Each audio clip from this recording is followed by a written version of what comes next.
I grew up in a dairy farm about 5 miles out of the town, and it was a simple life. I mean, it was always simple pleasures back then. We got to play under a sprinkler every summer. But a violet crumble, well, that was a rare treat. We had a big old valve radio in the dairy, and the local radio station would have a segment when you were milking the cows that they said helped the cows milk better. It was called Cow Cocky's Corner. And that's what it's all about, isn't it, really? Just relaxing the audience. G'day mate, how you going?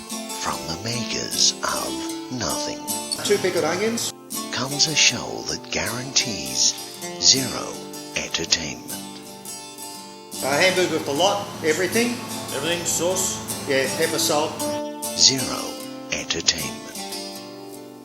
Piece of fish. Coming soon. So we've seen the trailer. So what do you hope to achieve? Well, I'd like to be part of reinventing television.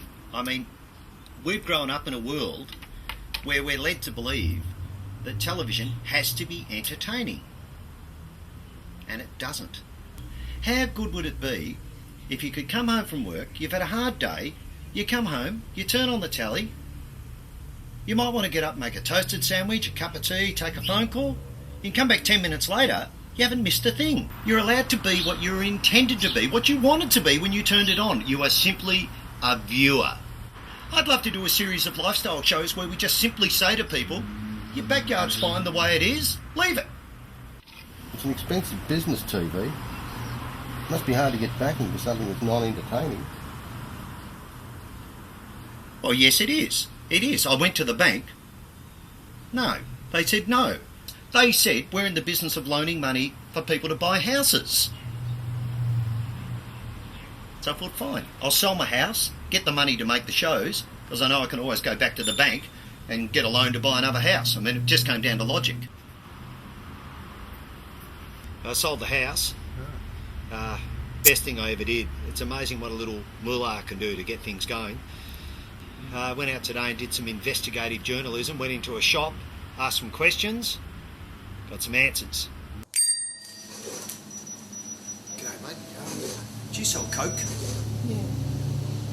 Just behind me? Just behind you.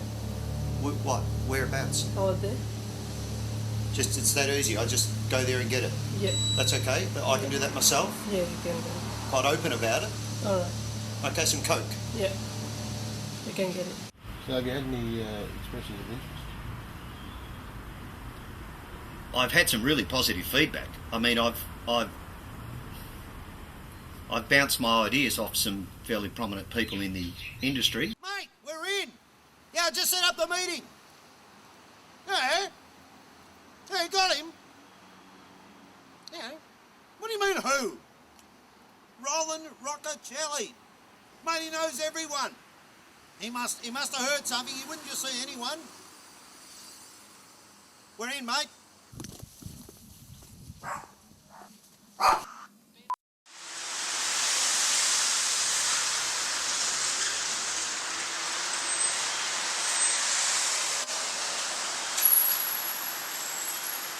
And 2 pickled onions.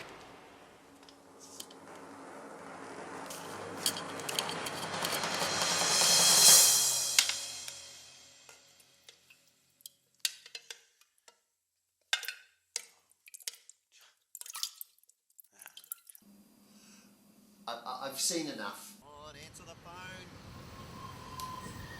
Mate! Oh, no, it went really well. No, he didn't think it was funny. No, yeah, hold on, settle down. His words were, I've seen enough. He made a decision. And then I said, well, should I call you? And he said, no. So he'll be... Oh, yeah. Mate, I reckon he was on the phone to Eddie as soon as I was walking out. So there's been some developments. Yeah, well, I've been approached by one of the major networks. They offered me money. Not just money, a substantial amount of money. substantial. I mean, I think what's become obvious to me, and I've been around seeing a lot of movers and shakers recently with my approach, and I think what's happened is that, quite frankly, they're scared.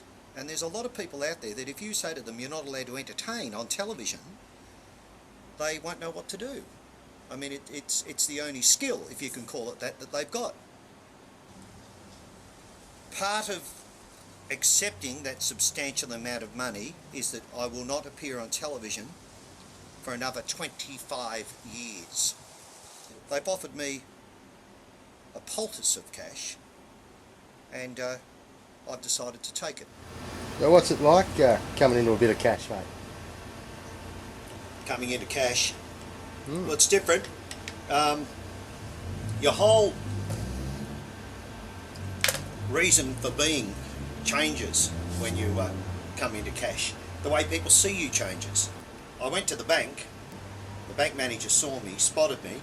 He looked a little concerned. When I said to the bank manager that I had come into quite a large amount of money, everything changed. Suddenly his assistant came in, she said, would you like a cup of tea, would you like some cream biscuits? And what I realised was that the last time I saw this bank manager, I was saying, will you lend me some money, I want to make some shows, they're going to be non-entertaining, it's going to be a whole new genre of television.